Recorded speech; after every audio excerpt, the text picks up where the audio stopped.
Good morning, YouTube community. It's my first day of my long journey towards Australia.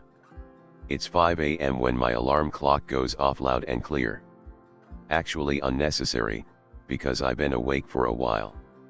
Quickly I brush my teeth, drink the coffee and stow the rest of my stuff like documents on the bike.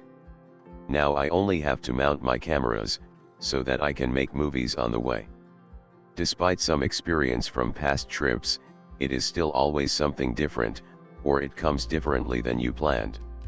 So also this morning there are always so little things that one has forgotten the day before.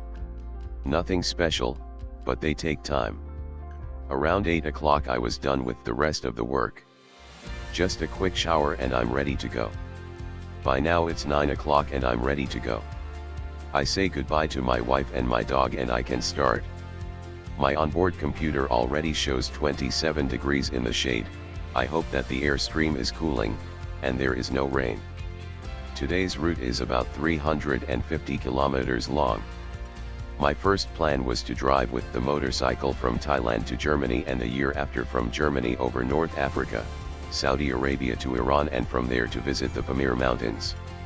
Now things have turned out differently than planned.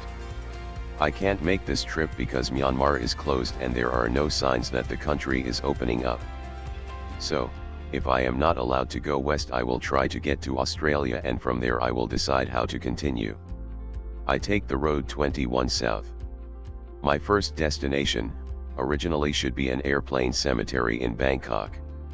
A bit unusual, because such a place you would expect rather outside a city and not in the middle of it, so I think it is worth a visit.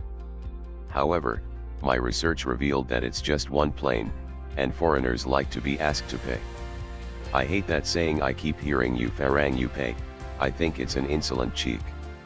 So I decided against this place, finally with a heavily loaded motorcycle across Bangkok. That is no fun. I will visit this place at a later date when I am significantly lighter on the road. Ah yes, I didn't mention it until now, but I weighed my motorcycle before I took off, and it brings 400 kilograms on the wag, which is enormous. So I decided to ride through the city of Lopburi. Lopburi is famous because of the many monkeys that live everywhere in the city. Efforts to chase the monkeys away did nothing. Quite the opposite.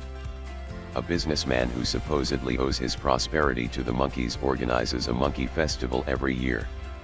Tables are set up all over the city with all kinds of delicious food for the animals. This has become a tourist attraction. The final destination is the city of Ratchaburi, where I plan to stay for 2 days. There is a lot to see here, among others the train market, various water markets and certainly one or the other that still catches my eye.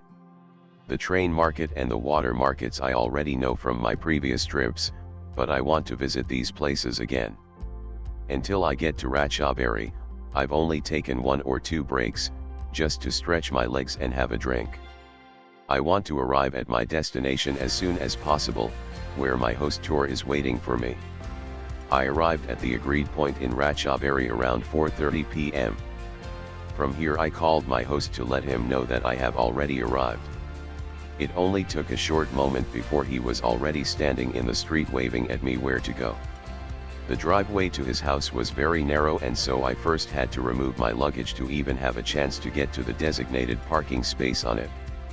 After I parked my bike and brought the luggage into the house, Tour showed me his house.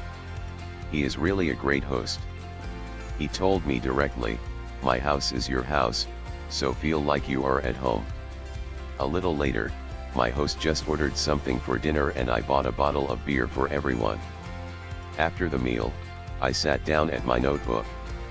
I just wanted to write down my memories and to save the videos I made on the way on the corresponding SSD. It is now 10 p.m. as I went to sleep,